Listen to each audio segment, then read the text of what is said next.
नमस्कार, आप सभी का स्वागत है study with JR YouTube channel में। आज के इस वीडियो में हम अध्याय 17 के अभ्यास प्रश्न करेंगे। और जैसा कि आपको पता ही है कि हमारे इस चैनल पर माध्यमिक शिक्षा बोर्ड की कक्षा 6 की सामाजिक विज्ञान की जो किताब है इसके अध्याय पढ़ाए जा रहे हैं। और अब तक हमने टोटल 17 चैप्टर्स इस अध्याय 17 चैप्टर्स 17 अध्याय इस क्लास के कक्षा 6 के पढ़ लिए हैं। यदि आपने वीडियोस नहीं देखे हैं तो लिंक आपको नीचे डिस्क्रिप्शन में मिल जाएगा, आप वहां से देख लीजिएगा। आज हम अध्याय 17 जिसका नाम है हमारा अतीत, इसके अभ्यास प्रश्न करेंगे। इसको 2 भागों में हमने पढ़ लिया था कंप्लीट। आज हम पढ़ेंगे इसके अभ्यास प्रश्न। तो सबसे पहले देख लेते हैं शब्दावली।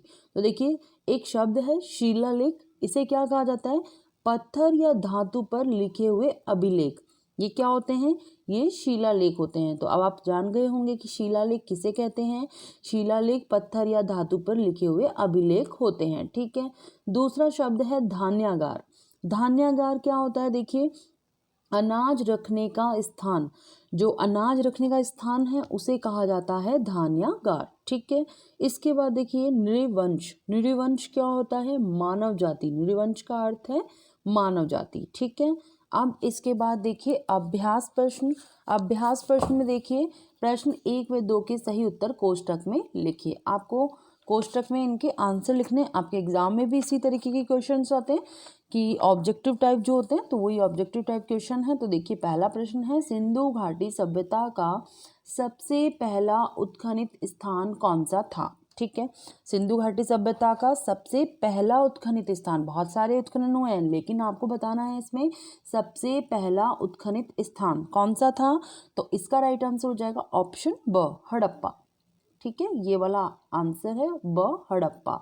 सबसे पहला जो उत्खनित स्थान था हड़प्पा था। इसी कारण से सिंधु घाटी सभ्यता का नाम हड़प्पा सभ्यता भी पड़ा। बोलते हैं ना इसको हड़प्पा सभ्यता, इसीलिए बोलते हैं क्योंकि सबसे पहला स्थान कौन सा था? हड़प्पा। ठीक है। दूसरा क्वेश्चन है, सिंधु सभ्यता ईसा से कितने वर्ष पुरानी मानी जाती है? आपको बताना है कि सिंधु सभ्यता ईसा से कितने वर्ष पुरानी मानी जाती है। ऑप्शंस आपको दे रखे हैं। तो हमने इस अध्याय में पढ़ा था और इस अध्याय में हमें बता रखा है कि सिंधु सभ्यता ईसा से 2500 वर्ष पुरानी है। ठीक है। तो राइट आंसर हो जाएगा ऑप्शन स। कितने वर्ष पुरानी है? 2500 वर्ष, 2500 वर्ष पुरानी है ईसा से। कौन सी सभ्यता? सिंधु सभ्यता। ठीक है। इसके बाद देखिए तीसरा है, इतिहास को जानने के प्रमुख स्रोत कौन कौन से हैं? हमने चैप्टर पढ़ा, इस चैप्टर में हमने पढ़ा था इतिहास को जानने के प्रमुख स्रोतों के बारे में। तो कौन कौन से प्रमुख स्रोत हैं जिससे हमें इतिहास के बारे में पता चलता है? तो देखिए, इतिहास को जानने के लिए एक तो हो गई पुरातन सामग्री, है ना। एक तो पुरातन सामग्री जिसे आप बोल सकते हैं पुरातात्विक स्रोत, और एक होते हैं साहित्यिक स्रोत, और एक होती हैं वंशावलियाँ, और पुरालेख और विदेशी यात्रियों के वर्णन। इन सब से हमें इतिहास के बारे में जानकारी प्राप्त होती है। ठीक है। कौन कौन से? पुरातात्विक स्रोत। पुरातात्विक स्रोत कौन से होते हैं? पुरातात्विक स्रोत वे हैं जो पुराने हैं और पुरातत्ववेताओं द्वारा इकट्ठे किए गए हैं, वो तो हो गए पुरातात्विक स्रोत, है ना। और पत्थर पर जो लेख उत्कीर्ण किए जाते हैं उन्हें क्या कहते हैं? उन्हें कहते हैं शिलालेख। इससे भी हमें इतिहास के बारे में जानकारी मिलती है ना। तो पुरातात्विक स्रोत हो गए। और एक हो गए साहित्यिक स्रोत। साहित्यिक स्रोत क्या है? साहित्यिक स्रोत वे होते हैं जो किसी भी भाषा में लिखित रूप में हमें प्राप्त हुए हैं ना, तो उसे हम बोलते हैं साहित्यिक स्रोत। तो एक तो हमें मिला इतिहास को जानने के प्रमुख स्रोतों में, एक तो पुरातात्विक स्रोत, एक हो गए साहित्यिक स्रोत, और एक हो गई वंशावलियाँ। वंशावलियाँ क्या है? तो देखिए, भाषा, लिपि, विभिन्न कलाएं, साहित्य, इतिहास, लेखन, परंपरा जैसे मूल्य संवाहकों के साथ ही वंशावली लेखन की एक अनोखी परंपरा भी हमारे पूर्वज जो थे ना उनके द्वारा विकसित की गई थी, जो इतिहास को जानने का एक क्या है? सरल माध्यम है। और इसमें क्या होता है? जन्म से लेके मृत्यु तक का संपूर्ण लेखा जोखा वंशावली लेखकों की बहियों में लिखा जाता है। तो ठीक है। तो एक स्रोत हो गया वंशावली, और एक हो गया पुरालेख और विदेशी यात्रियों के जो भी वर्णन है वो। ठीक है। तो ये हो गए इतिहास को जानने के प्रमुख स्रोत। इसके बाद देखिए चौथा प्रश्न है, आदि मानव का जीवन कैसा था? तो आप खुद से आंसर करिए। आपके एग्जाम में काफ़ी इंपॉर्टेंट होगा, क्योंकि आप ये मत देखिए कि लॉन्ग क्वेश्चन है। क्यों? क्योंकि एग्ज़ाम में लॉन्ग क्वेश्चन भी आ जाते हैं। कैसे आते हैं देखिए, ऑब्जेक्टिव क्वेश्चन बनता है, आपको 4 ऑप्शन दिए जाते हैं और उनमें से पूछ लिया जाता है ऑप्शन। विशेषताएं चल रही किसी की तो 3 विशेषताएं दे दी, लास्ट में उपयुक्त सभी दे दिया। तो अगर उसका आंसर उपयुक्त सभी हुआ तो वो तीनों उसमें शामिल हो गए, तो हो गया ना लॉन्ग आंसर आपका। तो आप ये मत सोचिए कि ओनली शॉर्ट ही आते हैं, ऑब्जेक्टिव भी आते हैं। आजकल तो ऑब्जेक्टिव को भी ऐसा बना दिया है कि वो लॉन्ग ही मान के चलिए उसको, है ना। तो इसीलिए इनको भी देखना बहुत ज़रूरी है। कई बार सीधे सीधे क्वेश्चन उठ के आ जाते हैं इनमें से भी। तो देखिए, आदि मानव का जीवन कैसा था पहले, और ये तो बहुत ही ईजी आंसर है, आपको आ गया होगा, आपने चैप्टर भी पढ़ा है तो आपको समझ में आ गया होगा कि इसका आंसर क्या होगा। तो देखिए, आदि मानव का जो जीवन है कैसा था, तो आदि मानव का जीवन था घुमक्कड़। घुमक्कड़ क्यों था? क्योंकि वो एक जगह पर नहीं रहते थे, वे अलग अलग जगह पर, अलग अलग स्थान पर भोजन की तलाश में इधर उधर जाते रहते थे, है ना। तो वो क्या करते थे, भोजन की तलाश में एक स्थान से दूसरे स्थान, एक स्थान पर भोजन खत्म हुआ तो दूसरे स्थान पर चले जाते थे, फिर वहाँ रहेंगे थोड़े दिन, फिर वहाँ पर भोजन समाप्त हुआ फिर तीसरे स्थान पर चले जाएंगे।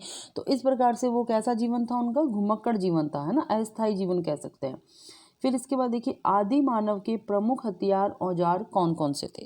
तो देखिए, आदि मानव के प्रमुख हथियार और औजार की बात हो रही है, तो इनके हथियार थे आरी, नाम सुना होगा आपने, चाकू, है ना, आरी चाकू ये सब बना देते ये, और कुल्हाड़ी, कुल्हाड़ी और हथौड़ी वसूला, ये सब इनके औजार थे। और ये पत्थर के औजार भी बनाते थे, ठीक है। तो ये सब इनके औजार हो गए।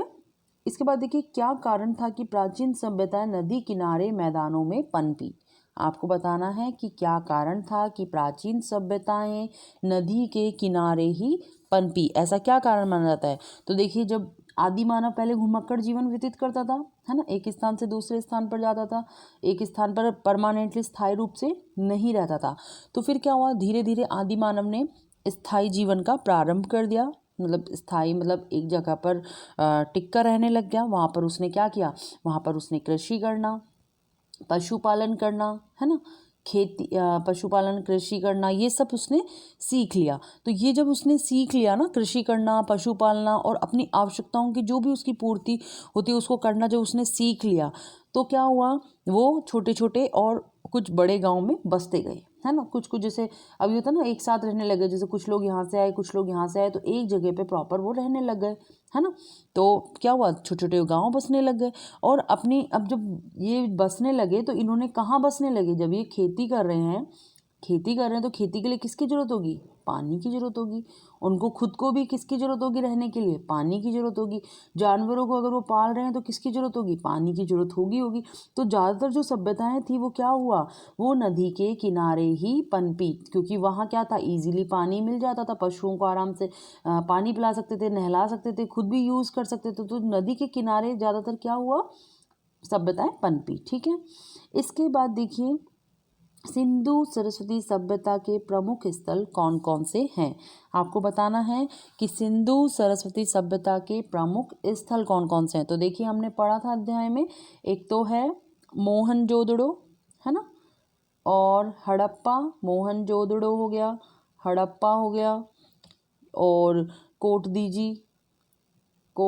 दीजी, चन्हूदड़ो, और रोपड़, लोथल, धोलावीरा, कालीबंगा, बहुत सारे हैं ना। तो ये प्रमुख हो गए, है ना।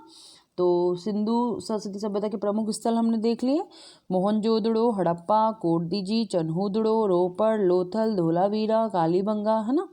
तो ये सारे हो गए। इसके बाद देखिए, सिंधु सरस्वती सभ्यता के नगर नियोजन पर टिप्पणी। तो आपको नगर नियोजन के बारे में एक्चुअली कुछ थोड़ा बहुत इसमें बताना है। तो नगर नियोजन में देखिए, हमने इस चैप्टर में पढ़ा था, नगर नियोजन भी आया था इसमें। तो सिंधु सरस्वती सभ्यता के नगर नियोजन में देखिए, इस सभ्यता की जो विशेष बात है ना, वो क्या थी कि यहाँ की विकसित नगर नियोजन योजना, है ना, जो नगर निर्माण इन्होंने किया था, ये इनकी इस सभ्यता की विशेष बात थी। क्यों विशेष था, क्योंकि यहाँ पर क्या था कि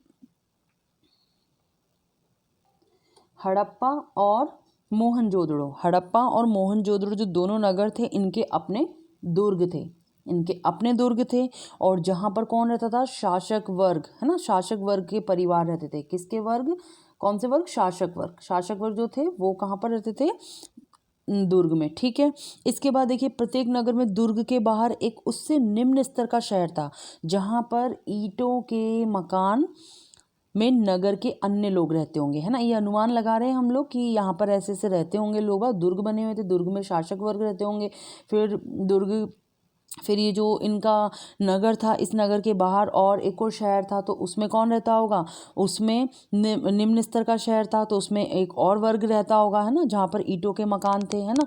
और इन भवनों के बारे में विशेष बात क्या थी कि ये जाल की तरह फैले हुए थे, यानी सड़कें एक दूसरे को समकोण पर काटती थी। तो देखिए सड़कें जो थी वो एक दूसरे को समकोण पर काटती थी और नगर आयताकार खंडों में विभक्त थे। तो देखिए आयताकार जो होता है ना, इस तरीके से खंडों में विभक्त थे। और ऐसा अनुमान किया जाता है कि बाढ़ या आक्रमण के समय वे गढ़ में ऊंचाई पर जाकर शरण लेते थे।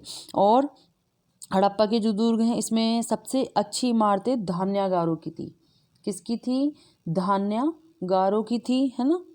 और ये आयताकार में नदी के पास बनी होती थी। और क्या होता था? इसी भाग में क्या था? भट्टियां थी और धातुकार तांबे, कांसे, टीन आदि वस्तुएं यहाँ पर तैयार होती थी, है ना। तो खुदाई में हमें सभा भवन, बाजार, चौक, स्नान कुंड ये सब मिले हैं। तो इससे हमें क्या पता चलता है कि जो इनकी नगर नियोजन योजना थी ना वो बहुत ही अच्छी थी। इससे हमें ये जानकारी मिलती है।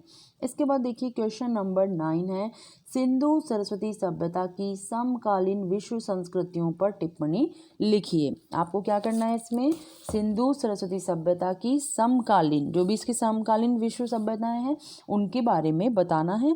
तो देखिए हमने पढ़ा था चैप्टर में हमने सबसे पहला पढ़ा था मिस्र की नील नदी घाटी सभ्यता। सबसे पहले हमने पढ़ी थी मिस्र की नील नदी घाटी सभ्यता। अफ्रीका के उत्तर में नील नदी के दोनों किनारों पर यह सभ्यता फली फूली थी। ठीक है। दूसरी हमने पढ़ी थी मेसोपोटामिया की दजला फरात सभ्यता। कौन सी? मेसोपोटामिया की दजला फरात सभ्यता। और वर्तमान में कहाँ है? इराक के दोआब यानी मेसोपोटामिया स्थान पर दजला और फरात नामक नदियों के भूभाग पर यह सभ्यता विकसित हुई थी। कौन सी सभ्यता? मेसोपोटामिया की दजला फरात सभ्यता। ठीक है। इस क्षेत्र में सुमेरिया, बेबीलोनिया और असीरिया आदि सभ्यताओं का भी विकास हुआ। तो ये हो गई दूसरे नंबर की मेसोपोटामिया की दजला फरात सभ्यता। ठीक है। अब देखिए तीसरे नंबर पे है चीन की हुआंगहो नदी सभ्यता। ठीक है। चीन की हुआंगहो नदी सभ्यता में देखिए चीन की हुआंगहो नदी के निचले हिस्से के मैदानी इलाकों में जहां उपजाऊ दुम्मट मिट्टी पाई जाती थी वहां इस सभ्यता का विकास हुआ। कौन सी सभ्यता का? चीन की हुआंगहो नदी सभ्यता का। ठीक है। तो ये सिंधु सरस्वती सभ्यता की समकालीन सभ्यताएं हैं जिनके हमने अभी नाम देखे। इसके बाद देखिए क्वेश्चन नंबर 10 है, राजस्थान के प्रमुख पुरातात्विक स्थल कौन कौन से हैं? आपको क्या बताना है इसमें कि राजस्थान के प्रमुख पुरातात्विक स्थल कौन कौन से हैं, वर्णन कीजिए। तो आपको उनके नाम पता होने चाहिए कि कौन कौन से राजस्थान के प्रमुख पुरातात्विक स्थल है। तो सबसे पहले नंबर पे है कालीबंगा। ठीक है। सबसे पहला नंबर पे है कालीबंगा। इसको हम अध्याय में अच्छे से डीपली पढ़ चुके हैं। कालीबंगा कहाँ है? राजस्थान के हनुमानगढ़ जिले में। ठीक है। और 1961 में, कब? 1961 ईस्वी में 2 टीलों की खुदाई में पूरा ऐतिहासिक काल के अवशेष प्राप्त हुए, है ना। और वर्तमान घग्गर नदी के किनारे पर स्थित इन टीलों से जो खुदाई में जो सामग्री प्राप्त हुई है वह हड़प्पा संस्कृति से मिलती जुलती है। तो इसका नाम है कालीबंगा, है ना। पहली हो गई कालीबंगा। दूसरी है आहड़। आहड़ कहाँ पर है? उदयपुर की बेडज नदी के किनारे पर। ठीक है। ये हो गई आहड़ सभ्यता। तीसरी है गिलुंड। गिलुंड कहाँ है? उदयपुर से 95 किलोमीटर उत्तर पूर्व में गिलुंड यानी राजसमंद नामक स्थान पर एक टीले की खुदाई में इसके अवशेष मिले। ठीक है। तीसरा है बागोर। बागोर भीलवाड़ा जिले के बागोर नामक स्थान पर कोठारी नदी के किनारे पर ये सभ्यता है। कौन सी? बागोर। ठीक है। फिर है चौथे नंबर पे, ये चौथा नंबर है, ये पांचवें नंबर पे है बालाथल। बालाथल कहाँ है? उदयपुर के पूर्व में 42 किलोमीटर दूर बल्लभ नगर के निकट बालाथल नामक गांव में। ठीक है। बालाथल, इसीलिए इसका नाम पड़ा बालाथल। छठी है नोह। नोह कहाँ पर है? पूर्वी राजस्थान के भरतपुर शहर से 5 किलोमीटर दूर नोह नामक स्थान पर। ठीक है, नौ हो गई। 7वें नंबर पे है चंद्रावती। चंद्रावती कहाँ है? आबू सिरोही यानी माउंट आबू की तलहटी में आबू रोड के निकट चंद्रावती नामक स्थान पर। ठीक है, ये कौन सी हो गई? चंद्रावती। इसके बाद देखिए एक है गणेश्वर।